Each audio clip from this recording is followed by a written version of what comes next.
Hello, everyone. Welcome to NonSequitur. I'm Kyle Curtis, joined always by Steve McRae and David Fulton in the back.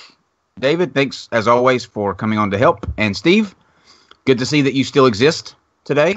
I'm very happy to know that I still exist. I'm very happy that you do as well. Existential crisis is averted.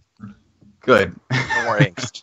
I exist. And then joining us are two special guests. One you recognize very well. He comes on quite often. He was a part of the questions thing that we did. What was that? That wasn't this month. Was that this Monday? Yeah. It seems like forever ago. We just couldn't get enough of him. So he's back on. Godless Engineer is with us. And then joining us for the first time, we have allegedly Dave. Dave, thank you for coming on. It's a pleasure to have you here. Well, I'm glad I exist too. Well, to give you kind of a reason that we say that is there are people on here that are convinced that Steve does not exist. No, that's not the case. They're convinced that I exist, but they don't believe that I exist. Okay, well, if that makes sense, okay. No, it doesn't. No, it doesn't. I guess to them it does. It doesn't make sense at all. But anyways, it's good to see that all three of you exist. All four of you. Sorry, David. That all four of you exist. Before we get into tonight, I'm just going to go over the next two things that we have coming up. Tomorrow we have Dr. Cy Gart and Dr. R.M. Huffman coming back on. Both are Christians. They both believe, well, they both have the same field. They're both doctors, right? So that means that they both go through an extensive amount of education and that sort of thing. Where they differ is that one follows the path of evolution, the other follows the creation path. So, well, they're different, yeah, but one's a PhD, one's an MD, so they're not quite. Yeah, I mean, I should have said the doctor part is the same. Their actual fields aren't the same, but my ultimate point is that they both went through extensive, higher education to get their respected degrees. So it's interesting to see how they can come at such stark different conclusions in the same faith. I think that's what the interesting aspect of it. And then Dr. Stephen D. Matei will be back with us on Saturday at 8 o'clock. And then tomorrow's event, I didn't say before, that's at 7. So I'm going to leave it there for right now. And I'm going to ask Dave, if you will, since people don't, many of them, this will be the first time that they're meeting you with us. I'm going to let you go ahead and kind of introduce yourself, tell people who you are and, the issues that you get behind. And we're going to dive into some of those today. And then, Godless Engineer, I'll let you recap for anybody that don't know who you are already. So, David, over to you. Okay. Well, I'm known as allegedly Dave. I've been researching topics of the truth for about 15 years now. I started at 9/11 because I was at 9/11. And like 4 years on from then, I started to realize there was something fishy about it. It just so happened to coincide with my midlife crisis. And so I started pulling apart the threads of my life and also the threads of the world, and found that every time I pulled something, it fell apart, and there was a kind of hidden layer underneath it. So I went through, the government conspiracy and, the monetary fraud and the free man on land, or I think you said you call them sovereign citizens over there. Right, we do. Yeah, that's kind of, to me, that sounds like a bit of an oxymoron, but I went through that, and then went through finding out the whole healthcare system was a fraud, and I've literally lost count of all the things I've looked at, but got to the flat Earth, thinking that was the biggest lie of all. In fact, that was the title of my first video on the subject. Mm-hmm. But halfway through researching now, I found there's an even bigger lie underneath that, and that turned out to be human history. And right now, I'm actually researching languages, which is another totally fascinating subject. I'm interested to hear about what that bigger lie is, because I'm probably not familiar with it. So we'll get into that, but I definitely do want to know what that bigger lie is. Okay, Godless Engineer. Hi, I'm Godless Engineer. I run a channel here on YouTube called Godless Engineer. I also have a Facebook page and Twitter of the same name. So, I debunk anti-science and anti-atheist things. I also advocate for science, as well as argue against religious dogmatism and religious arguments, I guess. And so tonight's going to be a fun discussion. I can't wait for it. Good. Okay. Let's. I kind of wanted. I said it before the show started. I kind of wanted to start at the free men on the land thing, because I think that will be the shortest hit topic, and we're going to focus mainly on the flat Earth. But just because I'm interested in how that works and what all that entails, and we actually are having a debate on this very thing with another gentleman who is a sovereign citizen.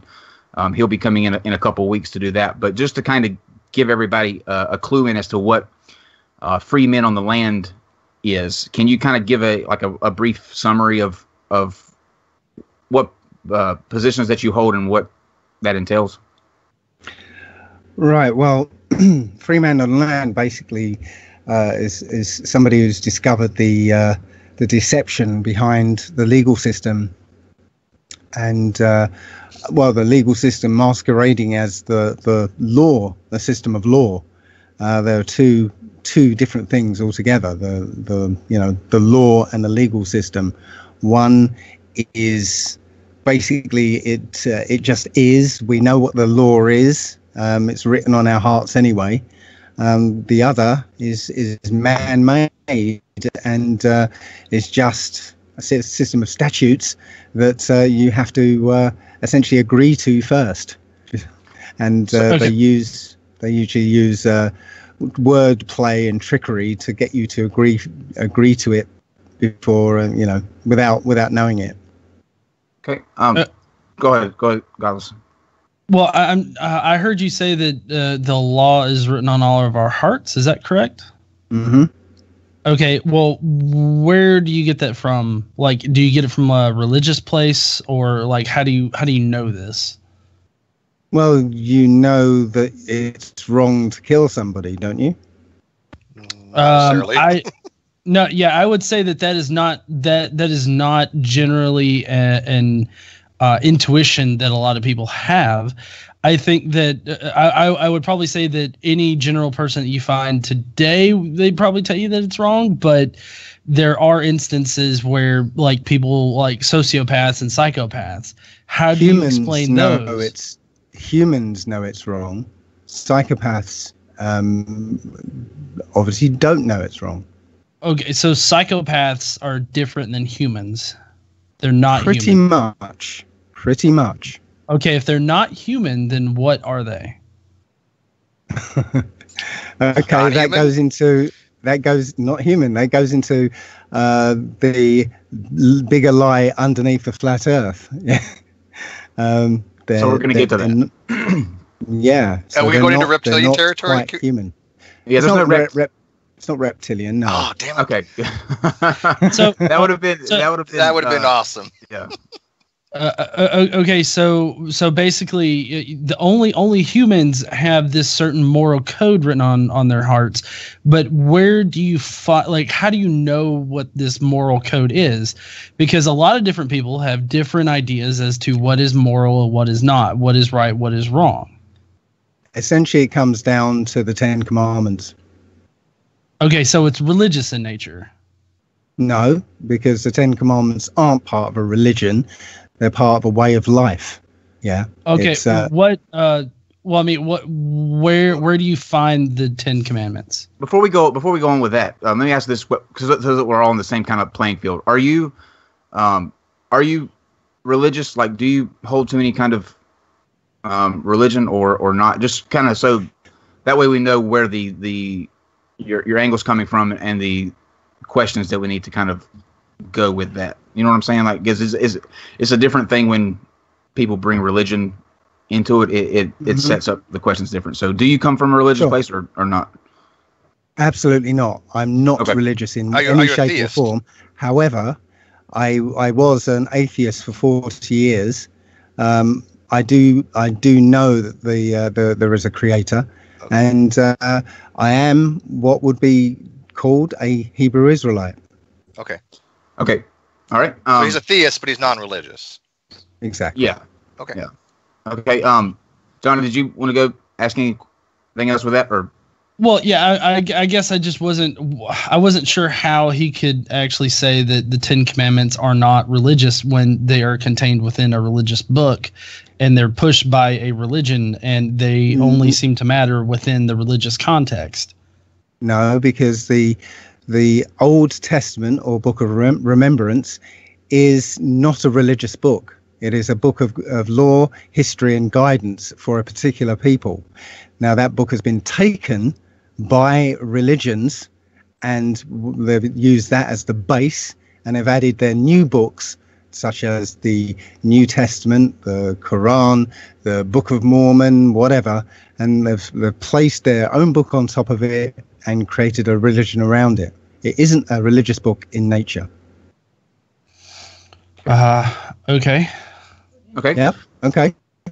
So with being a free man on the land, over here we run into instances where you have people who are driving and they may have not had their license, or they've been revoked, or whatever reason they're driving without a license. Now, how does that play out with a free man on the land? Because I think that was the most fascinating thing for me in terms of your videos, and this will be the kind of last question that I have just for this section. But I think it's interesting how that played out. And can you also tell us what you remember in the beginning of the video, you handed the officer some folded up papers. Like, what was that you handed to him?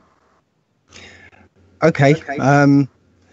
What I handed to the police officer was a notice of service and a bunch of notices telling the officer of my lawful status, which is that I'd contacted the relevant authorities, basically apprising them of what I was doing, and asking them to rebut the understandings that I had. Okay, so I understood that driving is actually a commercial activity, and that if I jump into my own private conveyance and use it privately, I'm not actually driving. I'm traveling. Yeah. There is a difference between driving and traveling that most people aren't aware of. So I sent those notices out, waiting for a rebuttal. I received none.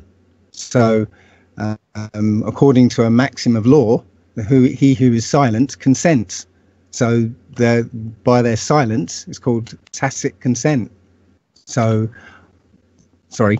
Oh, I was just going to ask, when you said earlier the appropriate authorities, that you notified the appropriate authorities, who are the like if it's not the police or whoever backs the law there, who are the appropriate authorities that can give that kind of consent?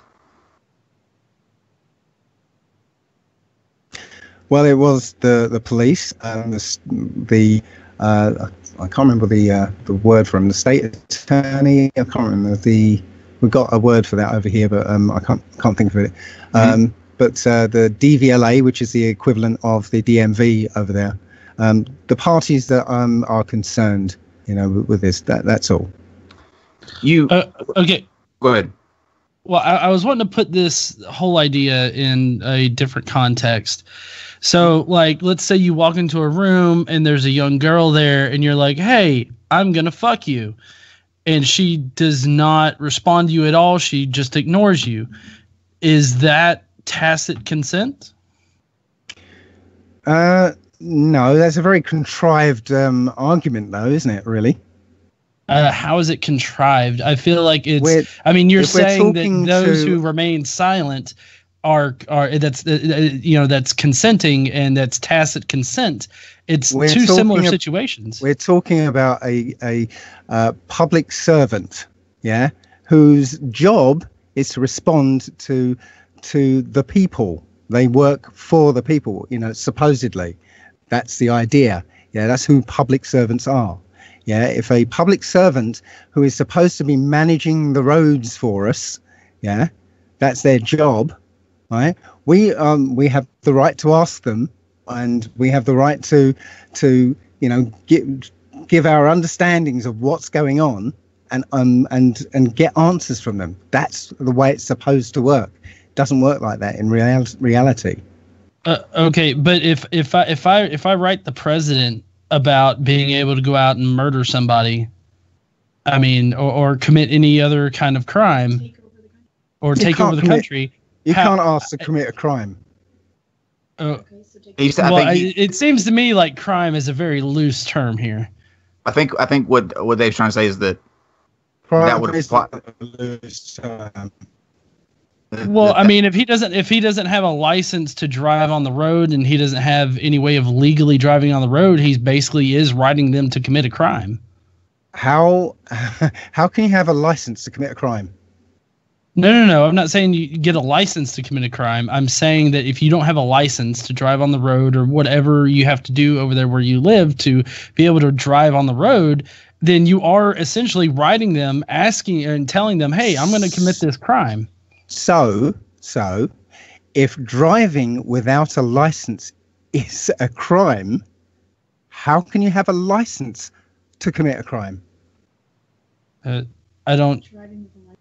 I mean, driving without a license is a crime, so I don't. That's a non sequitur, by the way. No, come on, think about it. A non sequitur on the non sequitur. If you don't have a license, yeah, it's to perform an act, yeah, and performing that act is a crime, yeah. It's a crime to go hunting without a license, but if you have a license, you can go hunting. No, hang on.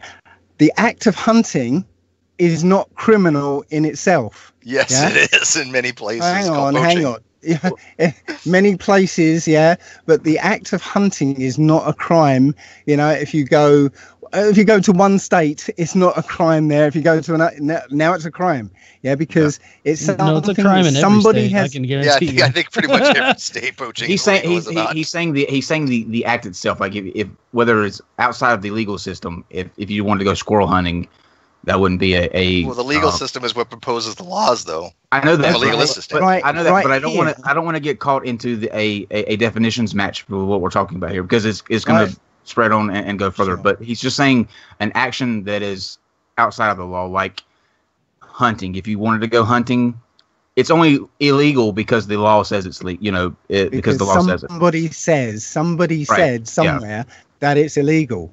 Yeah, right. It's nothing unlawful about it. No, look, there are important reasons for the regulation of it, though. Sure. Because absolutely. Because I mean, if you just allow people to go hunting, they could completely wipe out an entire population. Of course. Sometimes they actually want people to go out and hunt because of an overpopulated animal or something like that. Like I think that there was one regulation that was implemented. I can't remember where. It might have been Texas or something concerning deer. And it allowed the deer population to explode, and so they had to regulate it. Like deer, like hunting in general, has to be regulated so that whole species are not wiped out, but also to where the population's kept in check. I think what we're doing here is we're kind of mixing right and wrong and legal or illegal. Like he's saying that the act of driving itself is not a right or wrong. Almost like moral issue. Like if you were just driving, it's not something that you would have to. But he's not saying it's morally right or wrong. He's saying it's either legal or not legal. Not getting a chance to say anything really, but yeah, go ahead. Sorry, go ahead.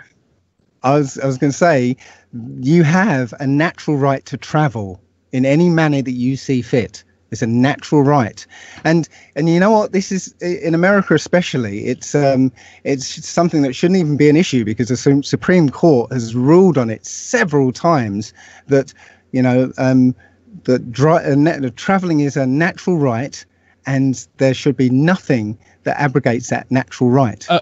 Okay, what is natural about getting into a car that was made at a manufacturer lined with like faux leather and turn on an engine that was used that is run off of petroleum, which is which is used to you get what I'm saying? Like there's nothing natural about getting in a car. It's not like I can go out to the forest. Well, hold on. It's not like I can go out to the forest and there's a car growing on a tree and I can't just pluck that car out of the tree, jump in it, and ride my way down to Disneyland. I mean, you have a natural right to travel in any manner that you see fit, to go from one place to another.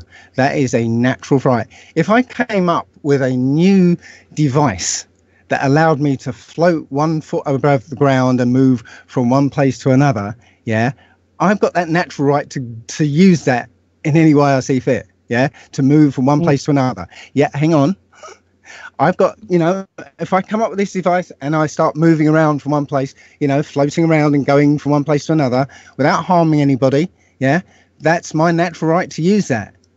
Somebody will come along and decide to regulate that and say, right, I'm deciding there's a law now that says you must have a license and you must pay this and that and the other. That's what I'm saying is a difference. Okay. So on that note, I will say that no, you can't guarantee that nobody's going to get hurt. And that is the purpose of the regulations that we impose. You can't guarantee with whatever kind of, golf cart helicopter that you can come up with that you're not going to crash it into a school bus full of children. I mean, you cannot guarantee that you're not going to hurt people. Against accidents anyway. And that's not what he's saying, though. Wouldn't it be worse though if it was not regulated and you would have people of any age or under any type of influence, whether it be drugs, alcohol, or whatever, that could just decide to drive, and that would be kind of chaotic and unsafe, right? Yeah, public safety has to take precedence there. So, okay, you've got these. You've got these things called hoverboards right now, just little things that you stand on and you go like at walking pace, and don't harm anybody. You can't really, it's like exactly the same as walking, but you're not using your own energy, same thing. But that's what I'm trying to say. Well, cars are a lot bigger and go a lot fast. If it's something. Matter. A horse is big. Well, what about aircraft? Should you be able to fly your own aircraft in any airspace you want, anywhere you want?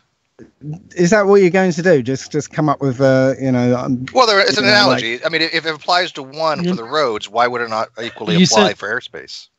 Well, I'm just saying, he said travel. I mean, that's it's traveling. I'm traveling in the air. Okay, well, fundamentally, yes, you should be able to travel by air, any way you see fit. You don't want me flying a plane, trust me. I don't want you flying. I do it on simulator, and it's bad. So I don't want you flying a plane either. Then that would be you irresponsible, then, wouldn't it? No, I'm just incompetent flying aircraft. But I recognize that. But it'd be you irresponsible getting in an aircraft and flying if you don't think you could. But there are irresponsible people that drive that shouldn't be driving. So. And I think this is a good right spot now to flip it. Over to the and right now they so. do. Yeah. Let's go ahead and flip over to what we're here about. So that I was just kind of curious where your thoughts were on that. And John, I'm going to let you ask kind of the questions that you usually do on your channel for evidence, and kind of let you guys have a discussion. Steve and I are going to fall back and let it just be you two having a conversation. Just both of you try not to talk over each other so that everybody can hear what you're saying. And if we get off topic or whatever, Steve and I will step in and ask some questions. But we're going to kind of let you guys have a back and forth now. Okay. All right. So I'm just kind of curious, like, what has convinced you that the Earth is flat in particular? Lack of curvature, the gyroscope, just me going out and performing experiments myself. Okay. what kind of experiments have you performed yourself? Okay, I went to Lake Balaton in Hungary and performed a laser test across the lake, where we shot a laser just above the surface. I think we got something like, don't quote me, this was 2 years ago. I think we got 12 kilometers and found that the laser was exactly the same height above the water than that it started at. So that kind of disproved an experiment that Stephen Hawking chaired on television, doing the same thing and getting the results that proves the Earth is curved. And we took lots of photographs, and the photographs were GPS verified, so we had position points, and we had all the data proves that the Earth is flat. Okay. I also went to the Bonneville Salt Flats. Did some similar experiments there. Every time I fly anywhere, I speak to the pilots and ask them about their gyroscopic controls, the attitude indicator, the artificial horizon. I get lots and lots of different answers there. Okay. I mean, on the laser experiment across the lake, did you account for atmospheric refraction at the surface of the lake that causes the light or any electromagnetic waves to bend over the curve? Actually, the very first test we did, we found the opposite, actually. We found that the laser went parallel to the surface of the water, and then suddenly at the end, pretty much the end part of it curved upwards. I mean, very sharply. It wasn't that it bounced off the water or anything. It literally curved upwards, which doesn't follow your theory either.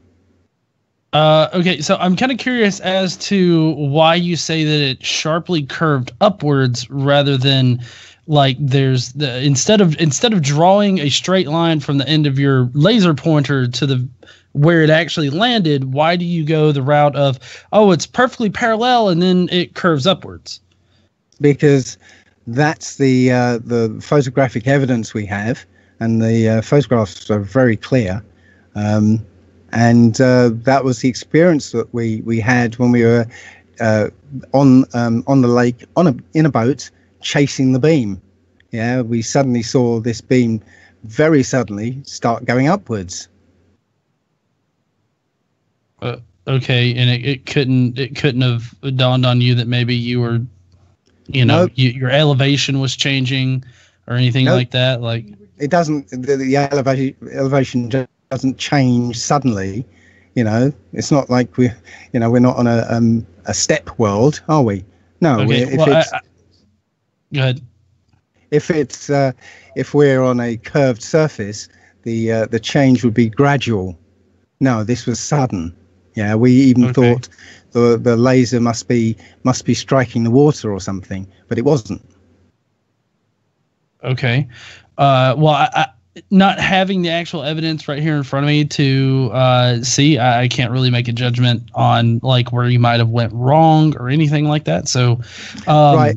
Well, I will say that that was the first test where we had the laser literally a few inches above the water. It's Lake Balaton is only a meter deep, so it doesn't have waves, and but the humidity is very high at the surface.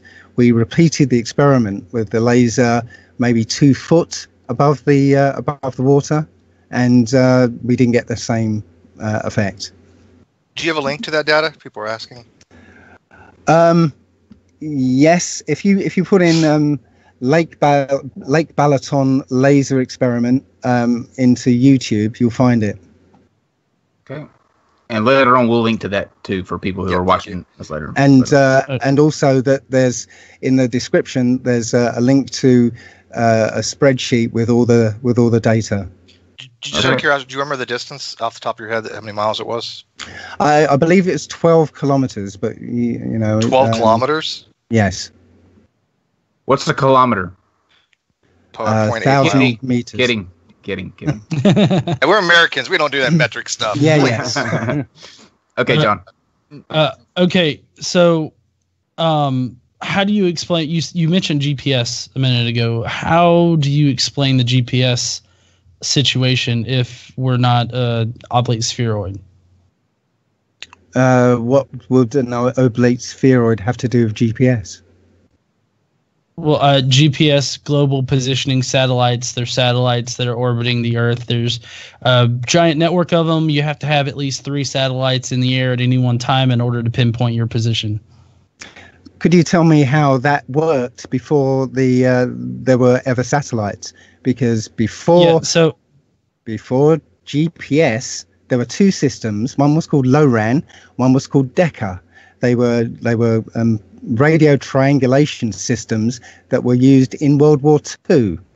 So they didn't have satellites back then. How did they work? Well, I mean, I don't know about those particular things, but I mean, GPS. No, you don't, because you haven't. No, you don't. Hey, hold on. So. I try not to interrupt you. Please don't interrupt me. Okay. All right.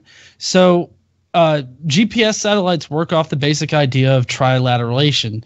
I know I probably fucked that up, but so basically, if you have 3 landmarks or 3 points where you know their locations and you know how far you are from each location, then you can pinpoint where you are on a map.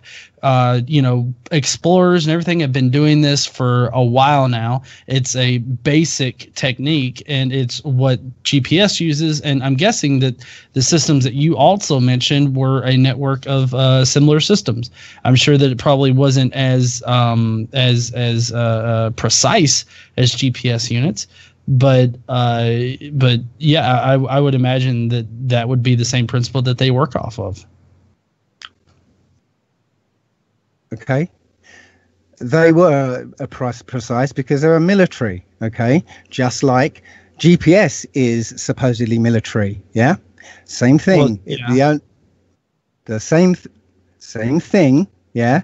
The only difference is that the DECA or LORAN system has just been updated with a computer interface. That's all. It's radio triangulation, exactly the same way that you can flip open your phone and look on Google Maps and find out exactly where you are, because it's using a similar process with the 3 nearest radio towers. Okay. What evidence do you have that suggests that the GPS satellites don't actually exist? Because they're not necessary to exist. Yeah, the radio towers do exactly the same thing. If you want evidence that satellites don't exist, well, you can lie down on your back in a field at midnight and supposedly see these satellite things flying overhead. Yeah, have you seen them? Yes. Well, I mean, I haven't done that particular thing. Apparently, Steve has seen them, though. Right. Well, I don't have the thing with me, but I drew up a picture of Earth to scale, and I drew 2 concentric circles, coinciding with 99 miles and 1,200 miles. Okay, to show, and it's very when you see the scale of the Earth, it's very, very close to the surface. Both circles, but when you realize that when half the Earth is in shadow, okay, you would not see those satellites because they would be in shadow. Yeah, they're too. I'd have to show you the image, but literally when you're lying on your back at midnight, yes. The sun is the other side of the planet from you. Yeah. So when you're looking at the satellites going overhead, they literally go from one horizon to the next. Yeah. you shouldn't see them. Satellites don't have lights on them. And, if you're trying to see something that is the size of a car, or between a car and a school bus, which is between 99 and 1,200 miles away, there's no way you should be able to see them. Okay, so you're saying that they are not made of like reflective material at all or anything? Where are they getting the light to reflect from? Well, I mean, the sun is pretty big and exists. Right? Yes, it's pretty big, but so's the Earth, and it's in between the satellite and the sun. Okay. Well, I mean, if you're gonna deny the fact that the sun will reflect off of shiny material, I don't know what to tell you.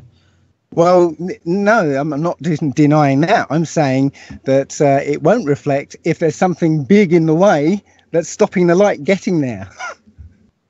Well, I mean, you realize that I can't remember what the altitude of the GPS satellites are, but I mean, you realize that they're pretty high up there, and I mean, you low also Earth have orbit.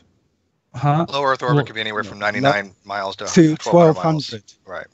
1,200 miles. David, are you saying that there are people who are lying back on their back and can see that? Yes, go out and. So what are they seeing then? I don't know. I can't tell you, but they're not satellites. Okay. Okay. How do you explain areas of the Earth where there are no radio towers, but you can get a GPS signal? Well, funny enough, there's a place that there aren't any GPS towers. There's no way to find them, and funny enough, you don't get GPS signals. That's over in the southern hemisphere, over the water. Okay, over the water in the southern hemisphere. I mean, have you traveled in the but you can go online to any plane tracker, and you'll find all the planes in the northern hemisphere, being tracked. But you start tracking a plane taking off in the southern hemisphere, it will take off. You'll see it being tracked, and it will go for about an hour, and then disappear, and reappear an hour before landing. It's not been. There's no GPS. No, you go and have a look. Check yourself. Yeah, like you said, southern hemisphere. Do you know what a hemisphere is? Yes, I know, and it's a linguistic term, and I just used it for your benefit. Oh, okay. Thank you. So what would be I have to clarify. If it's not in the southern hemisphere, where is it on the flat Earth then? The other side of the equator from the north. Okay, so the outer ring. Would that be better? Mm-hmm. Okay. Yes. Now, let's call it the outer ring then. I was getting ready to ask that actually, John. Before you, I was getting ready to ask him that very question. Do you think that the Arctic Circle or the Antarctica is the ring around the edge of the Earth? Is that safe to say? Yes, indeed. And okay, it just so happens to be my conception or my idea, which is just speculation, that there is more land beyond the what they call Antarctica, and beyond that is the firmament, the dome. All right. So what's the dome made of? I don't know. I've never been there. Okay. But I mean, you've obviously been able to track like airplanes as they go across the outer ring ocean. But I'm kind of curious, like why can't we like hit the dome or anything like that? It's funny that Admiral Byrd went to the so-called South Pole, took a huge military group with him, including a lot of planes, and was supposed to be there for months. Came back after like a few weeks, and with a lot of planes missing, and the Encyclopedia Americana edition, basically entry for Antarctica for the year after he came back, says that there's a dome at 13,000 feet. It's not me. It says it in the encyclopedia. Well, I mean, I know about Admiral Byrd, but I mean, he also thinks that the Earth is hollow, does he not? I'm sure he does. That's up to him, isn't it? Yeah. Well, I mean, how do you feel about that? Do you think that the Earth is hollow? I don't know. I've not been there. Steve's actually have somebody that he knows that was on the South Pole. Don't you, I literally have had somebody call me standing on the South Pole with a Iridium satellite sat phone. It's on YouTube. You can check it out. Okay. And did he show you the like a compass spinning around wildly? Why would it spin around wildly? Because everywhere is north. That doesn't mean it would spin. Well, no. I mean, if everywhere was, I mean, the compass should be pointing just back towards the center, quote unquote, center of the Earth. It wouldn't be spinning everywhere. That seems like a local magnetic. Okay, so why did he show you that? Huh? Why would he need? You're the one that said. How do you know he's there? I'm just saying. I'm just trying to because I got the phone call from an Iridium satellite, and he was in an expedition to the South Pole with other people. That was actually tracked. I'm trying to break down whether he was at the South Pole or at the ceremonial South Pole, which is a barbershop pole set up somewhere. He was at the ceremonial, not the magnetic. He was at the barbershop. Barbershop pole. There's more than one because it's moved. Go ahead, John. Well, hold on. Okay, so going back to the flight tracking over the southern hemisphere, or the outer ring, as I guess we're using it for this particular thing. So I did a little bit of Googling while people were arguing, and here's a guy, Cameron Beck, who's had 50 years of flight experience with aircraft and hang gliders. He says that's because the flight tracking sites such as FlightAware and Flight Radar 24 are displaying radar data via ADS-B receivers over vast expanses of ocean, North and South Atlantic and Pacific. There are no radar sites and thus no way to track the flights.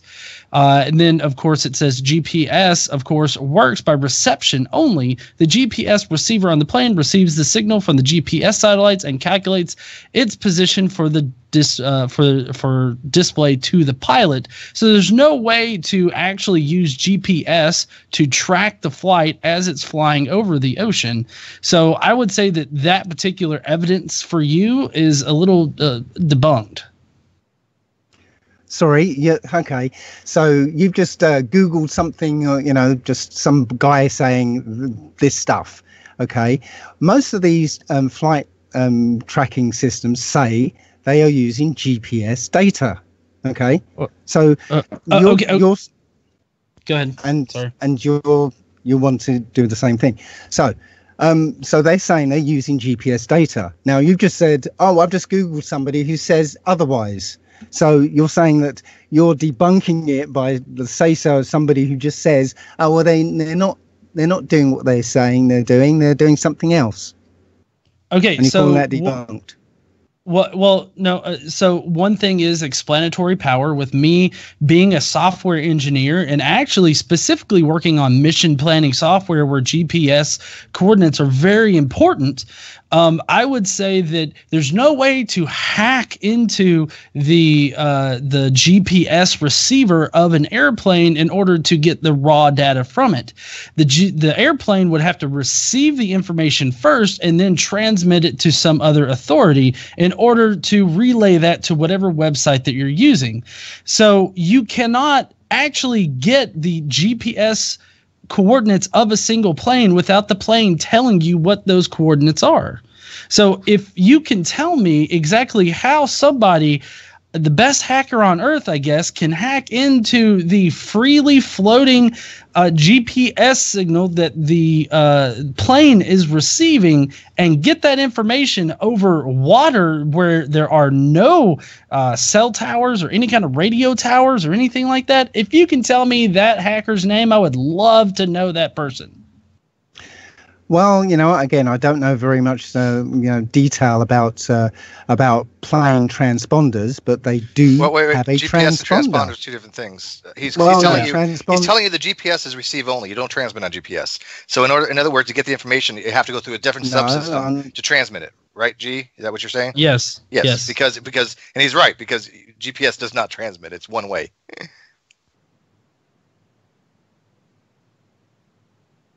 Is Dave frozen or he's just stunned?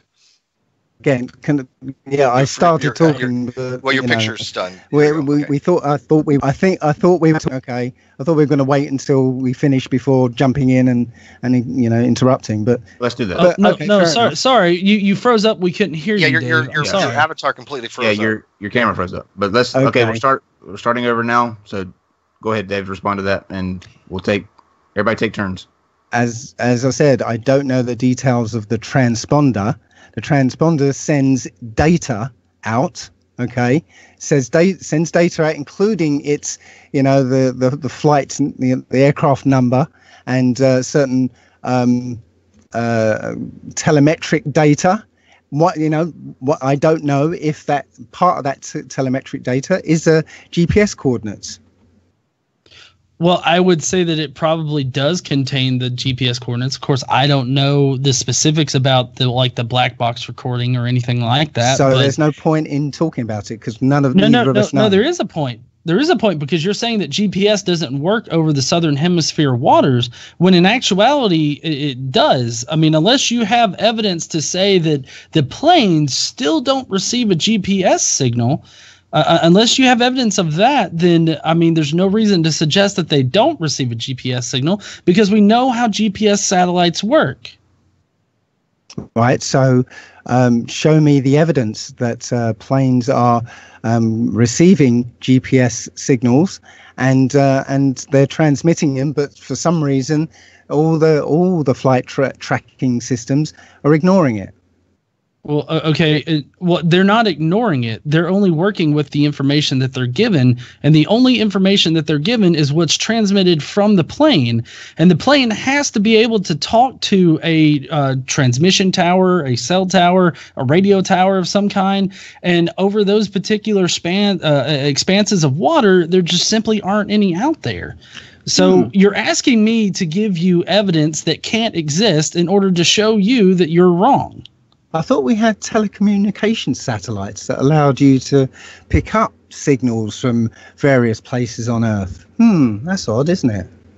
Yeah. I mean, you still need to be able to connect. I mean, do you think that cell phones connect directly to the satellites? No, I don't think so because there are no satellites. Okay. Well, no, I'm just saying because, cell phones or any kind of telecommunication requires a tower nearby to relay the information to other towers and then up to the satellites, if that's the route that you were going to go. Why are we talking about cell phones now, though? Well, you brought them up. No, I didn't sort of bring cell phones up. You just sort of. I don't think we're going to agree on telecommunication here. So let's go to something that we can we can kind of just none of us here are we work on the cell towers or whatever, and we can get into something that we kind of are more familiar with. You know what I mean? Instead of none of us are cell tower repairmen. Well, if you give me 20 seconds, I can tell Dave exactly how to see a satellite because I've done it numerous times, and I have some background in that at least. If you take a telescope and go out any night of the week and point it to M42, which is Orion Nebula, and use about a 600 millimeter or a 600 focal length 4-inch with about a 20 millimeter ocular, you just adjust your eyes and wait, and you'll see these little things of light go right across your field of view. Those are satellites. Right, and I said earlier on that as I drew up the Earth, in to scale, and showed the sun on one side, half the Earth and lit up, half the Earth in shadow. I drew the two lines that corresponded to 99 miles and to 1,200 miles, extended out the shadow, and showed that when you are on the nighttime side of the Earth, there is no way that you're going to see a satellite that is in that band called low Earth orbit, passing from one horizon to the next. Doesn't happen. You can't see it because satellites do not have lights on them, and they are passing in the Earth's shadow.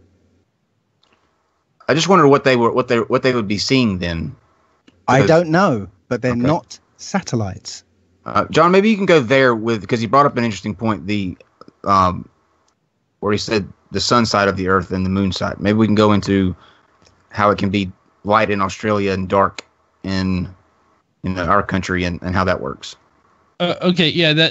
How do you think that the sun and the moon work in the sky? Do you think that they are in the atmosphere or in the dome, or how do you think that works? They're within the dome. Okay. How do you explain our atmosphere and just not literally setting on fire? I don't.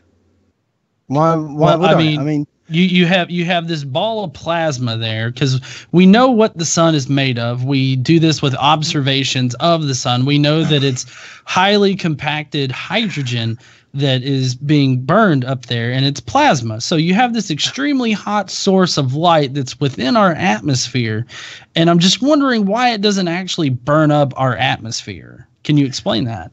Can you explain to me how you know that it's a huge fireball of hydrogen, exploding? How do you personally know? Tell me. Okay. First of all, it's not a fireball. It's a ball of plasma. And because of how hot it's burning. How do you personally know?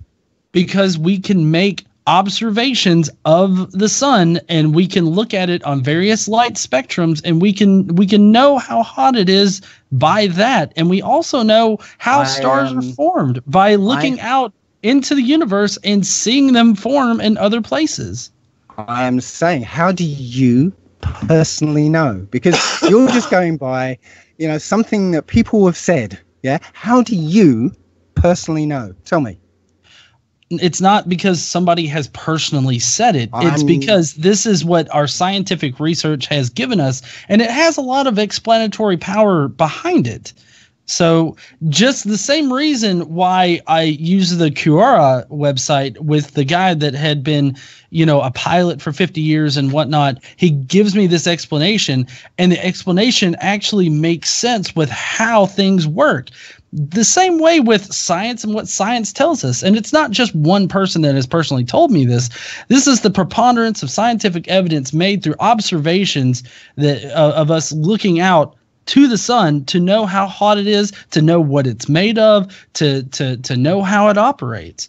We can detect different types of radiation that come out of the sun and are hitting the magnetic field of the earth. We can detect all of these things, and we know what the sun is made of. We know how long the sun is going to last. It's good for about another 15 billion years. 5 billion. Or sorry, okay, maybe I'm wrong. Yeah, no, what's a billion or two between? Yeah, a couple billion here and there. So, tell me, how does something 93 million miles away, cause light to come down at angles through broken cloud? Reflection, and refraction. Reflection of what? I said reflection or reflection. Is it refraction? Yeah, is that refraction? Well, yeah. I mean, like off the moon, sunlight is reflected and shines down, and I would suspect the exact same process right there: reflection and or refraction. The atmosphere, the reason why the sky is blue is because of Rayleigh scattering in the sky. That's why it's blue, and that's why it goes orange and everything at night, because of the shifting light spectrum in which it's scattering. But are you asking about crepuscular rays? Is that what you're asking for, Dave? Parallel light. Yeah. Okay, we'll call them that. Yeah. That's what they're called. Parallel light coming down, coming through broken cloud or anything, but broken cloud. Yeah. And coming down at angles. They're not. They're parallel. Okay, they're parallel. Absolutely, are they? Yes. So why are we seeing them coming down at angles? Perspective. If you have right. the sun is an infinite light source, and the rays leaving the sun are coming at us perfectly parallel. Okay, so perspective works along the field of our vision. Yes, it's like if it's called subtended. Yes. Well, let me finish. As for if we're looking at a line of telegraph poles, yeah, we see them go down at angles. Yes, but across our vision, yeah, perspective doesn't work across our vision. What would you expect light to come down at? If you're looking at parallel light coming through broken clouds, what would you expect it to look like if the sun was an infinite distance away? And I mean that is an infinite light source, not that it actually is an infinite distance. There's a distinct difference there. But an infinite light source is something that to be treated as if it's at infinity for photography. So if the sun is an infinite light source, what would you expect to see if that was the case? What would the light look like? I would expect to see the light coming down parallel, as as we're told it's supposed to. So if you're saying that light is parallel as it reaches the Earth, how does it cause the moon to cast a shadow 70 miles wide? Well, first of all, you can actually measure it and see that it is parallel. If you actually do the measurements, the lines are exactly parallel. Okay, no, that's not what I asked. I'm saying, assuming you're right. The moon is between the sun and the Earth, right? Mm-hmm. Okay, so you have parallel lines that are hitting the moon. So the moon is going to have what's called an umbra and a preumbra, and that's going to be the dark areas that it's going to be. Because it's blocking the light. Yes, it's blocking the light, but the light is parallel, so it would cast a shadow exactly the same size as the object casting the shadow. No, it wouldn't. It depends how far away the object is. Yes, the more the distant sun object is 93 million miles away. Closer. David, you cannot create a shadow smaller than the object casting it. The only way you can do that is a very large and diffuse light source very close to the object. When you're talking about that's not what we're talking about. When you're talking about the light that's coming in broken, as you said, what is your explanation for what that is? My explanation is that the sun is small and close. How close? Could be hundreds to thousands of miles, probably thousands of miles. And what would you say that it's made out of? I'm saying it's I don't know. I've not been there, but my guess would be a focus of light. A focus of light? What does that mean? Light focused at a particular point. Okay. Yeah? Okay. So what? But I mean, still, you have to have a light source for that focused light. Yeah, but I don't know beyond. I don't know what's beyond the dome or whatever. So I'm just saying that's my best guess.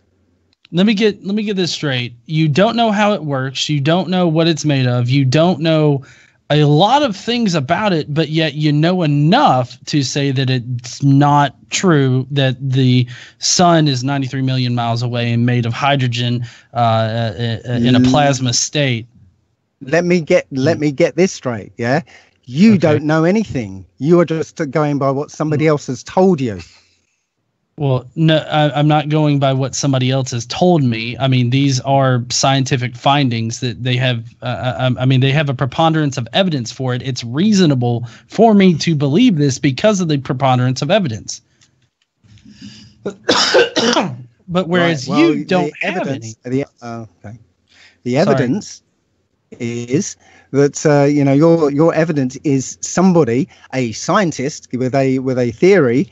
That everyone accepts as fact. Yeah, Einstein proposed some theories that turn out to be utter bullshit. Really, I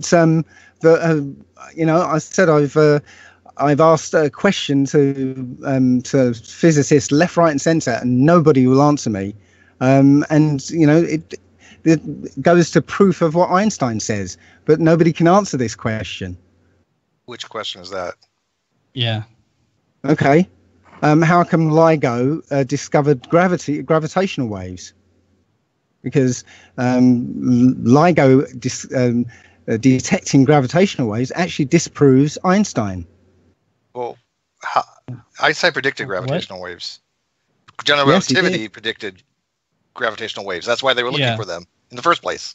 Yep, but so how did it disprove them? If the theory predicted them and they found them, how does that falsify the theory? Okay, the method that they use to detect these gravity waves disproves Einstein. How? Yeah, how? Okay. LIGO is a facility that has two arms 90 degrees from each other. Yeah, 15 miles long each arm.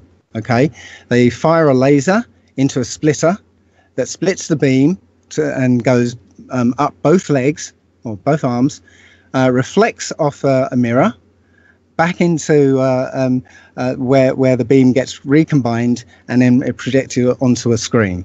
Okay, if a gravitational wave goes along one leg and not the other, so it goes longitudinally along one leg and across the other leg, then that leg gets shortened, gets compressed, and so the beam will take a different time to get back, and when they're recombined, it will form a interference pattern on the screen. Okay. Yeah, it's a big interferometer, is what it is. Yes. Right. Yes. Right. Well, the problem is that that gravitational waves don't move in space; they move in space-time. So when time is compressed, time or space is compressed, time slows down, so that the speed of light remains the same. So LIGO could never, ever detect gravity waves because, Einstein's theory says that the speed of light remains the same. If space is compressed, time slows down. Okay, there were so many just things wrong with that. I don't even know where to begin. Tell me. I feel like Mark Hamill right now in the latest Star Wars movie. I haven't seen it yet. No spoilers. No spoilers, John. I haven't seen the Star Wars yet. Do you? I mean, obviously, this is your discussion. Do you want to go into this? First of all, and it's not the kilometer you're off on. I think it's only about 3 miles, give or take, on the LIGO. But you're conflating special relativity and general relativity, first of all.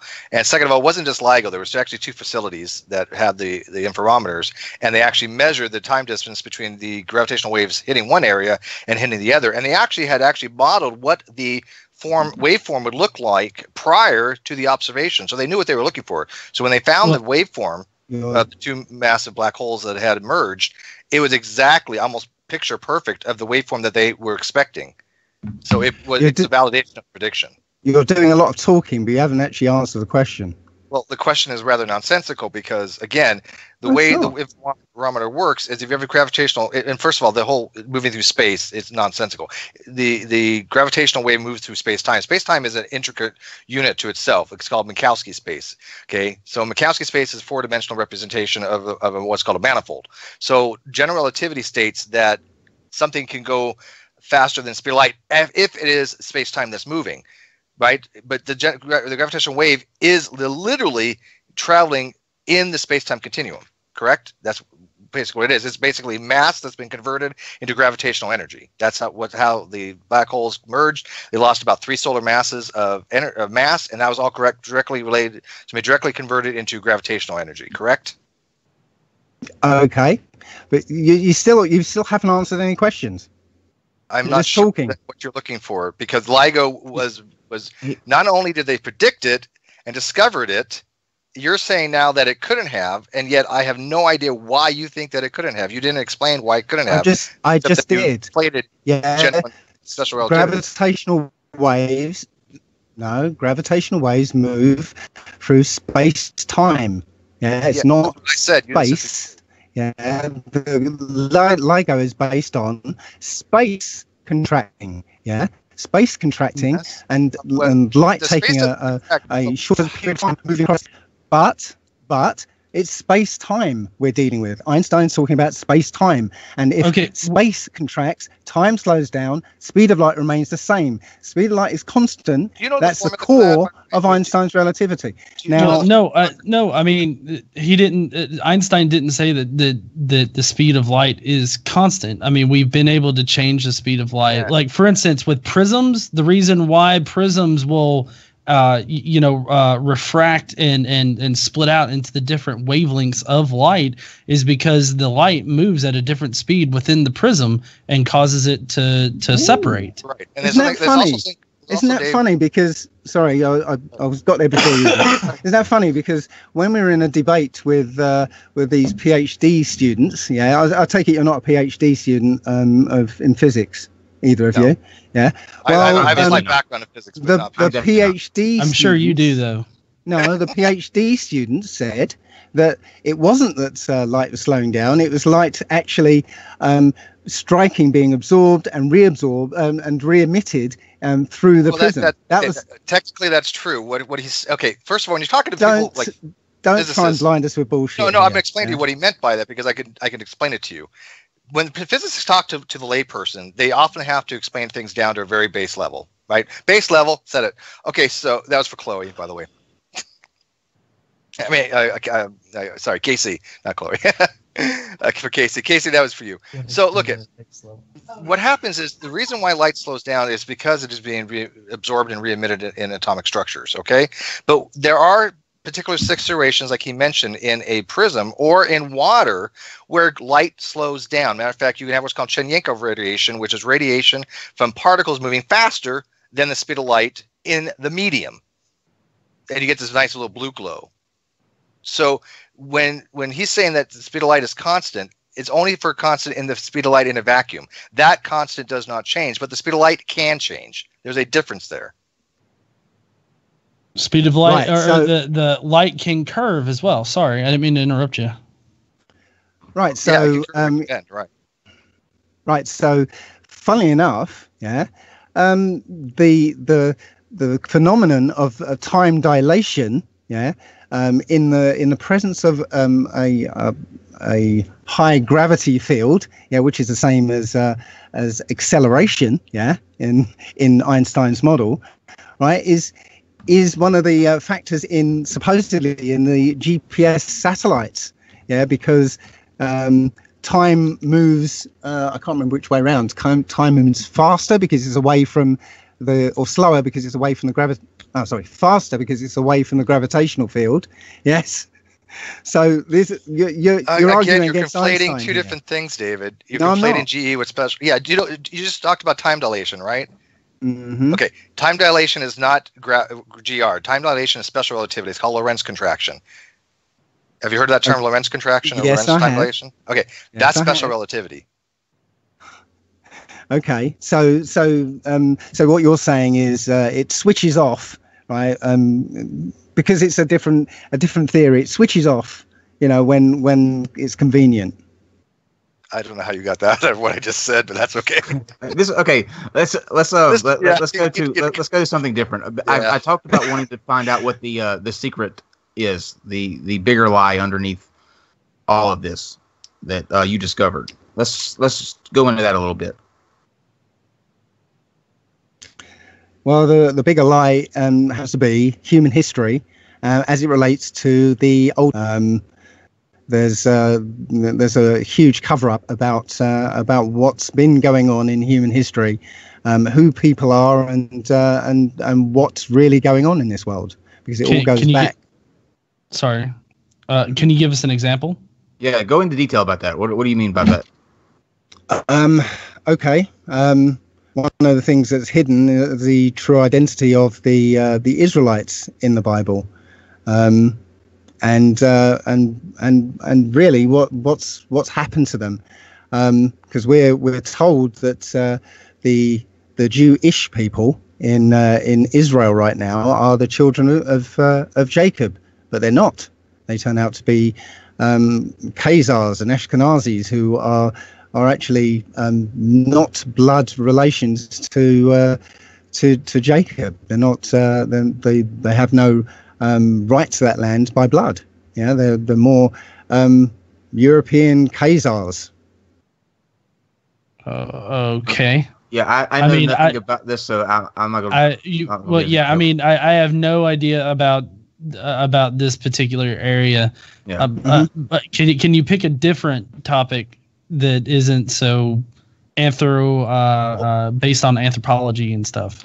I asked that because I thought it had to do with the flat Earth. I thought that you may have uncovered some kind of connection. We can't obviously speak to that because we don't know anything about that. So yeah, the only reason coming out of the flat Earth is because there are many Bible verses that tell you that the Bible cosmology was a flat Earth cosmology. So that's what led me into actually finally sitting down and actually reading the Bible for the first time. Okay. I mean, you said earlier that your belief in the flat Earth or your beliefs in general weren't rooted in religion, but every time we get back to it, it seems to stem from the Bible. It stems to a book that was written thousands of years ago that just happens to hold answers that we're discovering right now. Or they didn't know how to actually do the experiments to determine the shape of the Earth. Yeah. What answers? What answers is this book giving us at all? Like, do you believe in a literal creation? Yes, I do. Oh, okay. That's where all this stems from. So you're a creationist that doesn't adhere to religion. I'm not an ist or an ism at all. Yeah, I look at this book, and it tells me a lot of things that hold true today. Go ahead, John. Okay. So, I mean, do you believe in the literal creation as it's put out in Genesis? I don't believe the interpretation that Christians put on it. Okay. What could you enlighten us about what interpretation you have of Genesis? Okay. It tells me that before the period covered by the Bible, there were other civilizations that are not spoken of because they were utterly destroyed.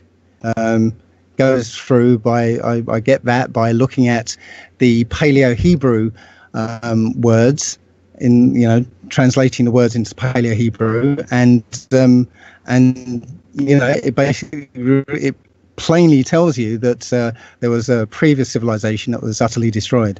I believe when you. Mm-hmm. Okay, so you're saying that there is a previous civilization that was completely destroyed, and then humans came about. No, it's okay. Saying that there were humans who created cities. And they were utterly destroyed, and there was another creation, starting again almost from scratch. Okay, so there were two creations. Now this isn't the flood that we're talking about.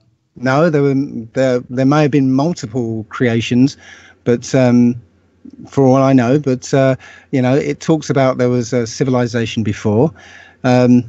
I'll go through why I say that, because when you translate I think the second line of the Bible, and where it says, "And the earth was without form and void," when you actually look at it, through the Paleo-Hebrew, it says, "But the earth had become ruinous and empty." Okay. Wow. The other place that you find the words ruinous and empty, the words tohu vobohu, are in Jeremiah, where it says that the Most High's furious anger destroyed everything, and everything had become ruinous and empty. Are you a fan of Graham Hancock? Not a fan, no, but I know of his work. It sounds familiar to that what you're describing. I didn't know if that's where you're getting your. He does say something about the pyramids being sort of more than 10,000 years old. Yeah. Yeah. Okay. Go ahead, John. So, all right, what exactly are you translating to Paleo-Hebrew? Like, which version of the Bible? I start with the King James 1611. Okay. Use the various concordances to translate into the fake Hebrew, the Yiddish, and then you apply the rules of Paleo Hebrew to actually get the expanded meanings of the words. Okay, what has indicated to you that is what you need to do in order to get the real words? Because, I mean, we have manuscripts or fragments of, the earliest writings, and they're not, I don't think they're in Paleo Hebrew. If they were, then you just use those instead of having to translate through multiple different translations of it. It's amazing how. Sorry. Go ahead. Okay. From my research, I believe that the Paleo Hebrew was the original language of mankind, and because you can actually see how all the other languages spread out from that language, but this language is a dead language. Yeah, it's an intentionally killed language, so nobody speaks it anymore. But once you start studying, you can actually cobble together the rules behind this language, and from those rules, you can apply them to the fake Hebrew and get more meaning. So you think the current Hebrew is fake Hebrew, but there's a real Hebrew that exists prior to that called Paleo Hebrew, in which we have just tried to cobble together some kind of rule set. Did an actual linguist come up with this, or was it just something in the flat Earth groups? Your faith in society is your downfall. No,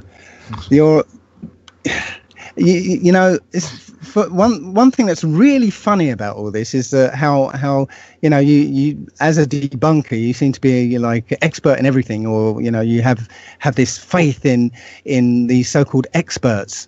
Yeah. Well, I think it's been painfully obvious that I'm not an expert in every single thing in this hangout alone. I didn't know all the specifics about LIGO or even what you were talking about with the sun rays being parallel. I'm just lucky that Steve was able to pick up on what you were putting down there. And you notice I shut up when you start talking about the Bible because I know G is going to kill me in that area, right? I mean, we understand we all have our little things we do better at. That's why none of us think that we know everything. I know when to shut the fuck up and divert, to somebody that knows far more. There's more topics like the Bible than I do, which G blows me away on that. So I don't know why you would think that he has this, thing that he's an expert in everything. None of us think that way for ourselves or other people. That's been my experience when dealing with people. I'll say anything and all of a sudden they're experts at it. Yeah. To be fair, though, it's been my experience that flat earthers are experienced in advanced physics, in geology, in all of these areas that they are not experienced in, but yet they are perfect experts of. I'm not an expert in anything. Okay. But I have senses. I have the scientific method, which the science community never uses these days. Yeah. I have bloody common sense. Yeah. Oh, it's hilarious to hear somebody say that the scientific community doesn't use a scientific method these days. That's just ridiculous to say. They don't.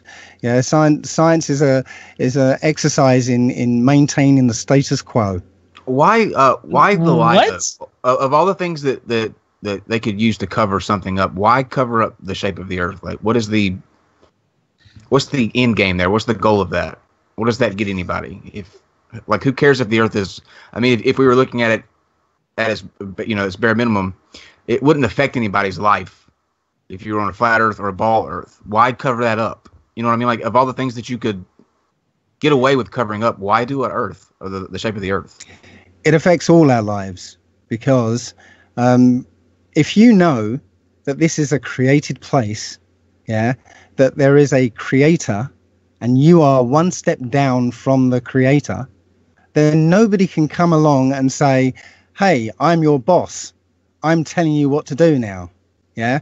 But by taking away the creator, taking away our importance in this world, taking away our purpose, making us these tiny little microbes that arrived here by accident on this speck of dust, moving through an infinite, impersonal, accidental universe. That makes us nothing. That makes us unimportant and can be controlled. But how do you get from? Right, okay. But how do you get that if the Earth was flat, how would you get from that to it's been created? Let's just say that the Earth happens to be flat. I'll grant you that. How does that get you to it was created? Because there's no scenario that you can come up with that a domed system like this flat Earth that could come into existence by accident.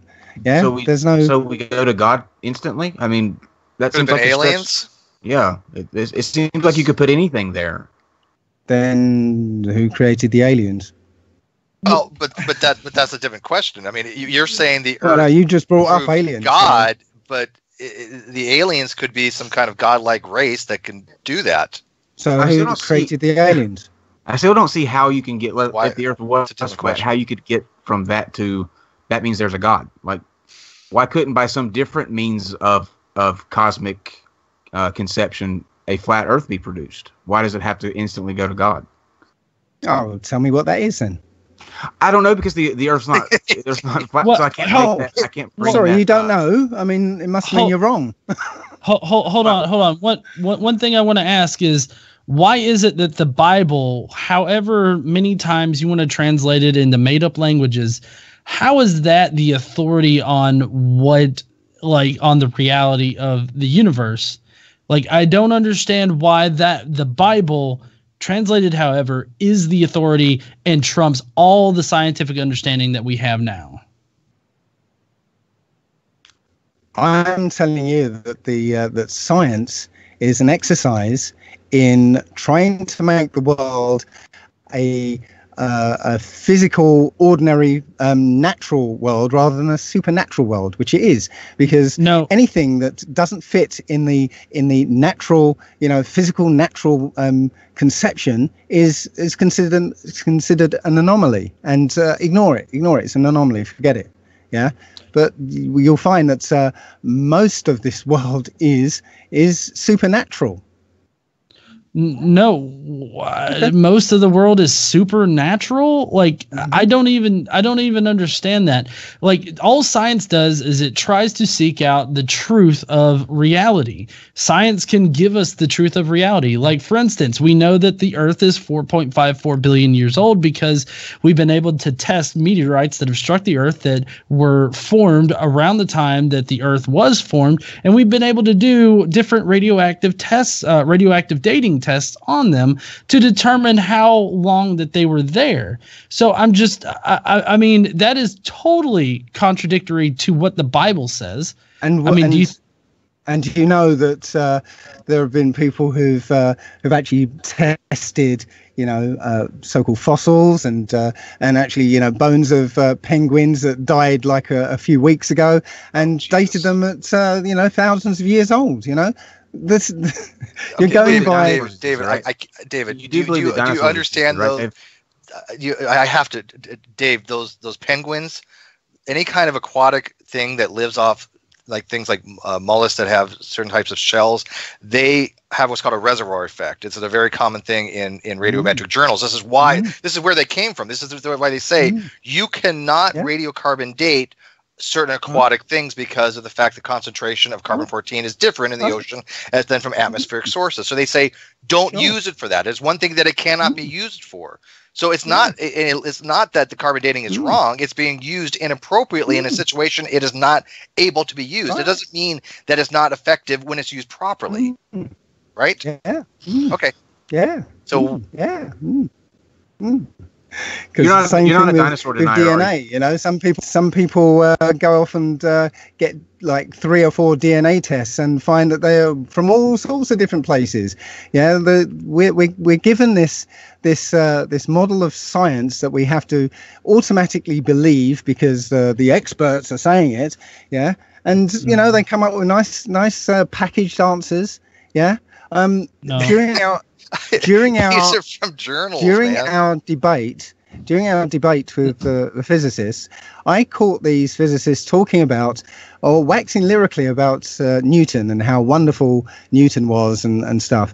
But the plain fact was that Newton's theories were wrong. He wrote. Wait. Which theory? Let him finish and then respond. Let's keep it. I would say let him finish his thought and then you can respond to him. So we don't get mixed up.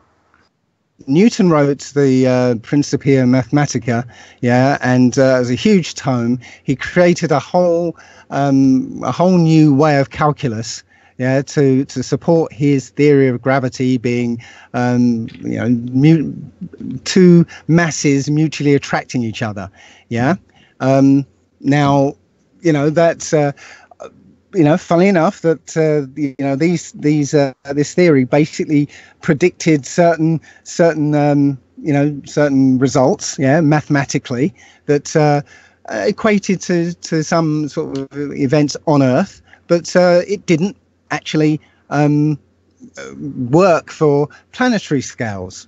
Didn't work, right? So let me finish. Didn't work for planetary scales. So that's why Einstein had to come along.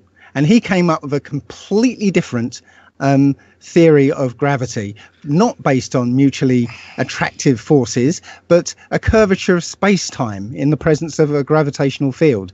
So in the presence of a mass, not mysterious forces. So his theory matched reality more than Newton's. Okay. So, which means that everything that Newton wrote was bullshit. That's so wrong. Right? No, that's so wrong. wrong. Okay, listen. Newton having an incomplete picture of how things work is completely different than being completely wrong. Newton's basic laws of motion still hold on every perceivable level that we have here on Earth. Newton's calculations and everything hold tight, but it's when you get into the more planetary things that we had to develop a better picture, and that's what Einstein did. It's not that Newton was completely wrong or was bullshit or anything like that. The first law of motion still holds. The second law of motion still holds. Calculus it still holds. We still teach calculus, and calculus wasn't just a new form of calculus that he did. Newton came up with calculus in order to explain shit. He developed calculus. The laws of Leibniz. Leibniz actually, I think, has a better version of calculus. But I think what G was trying to tell you, Dave. David, I stopped you, or stopped them from interrupting you. Do the same for them, so that we can keep respect.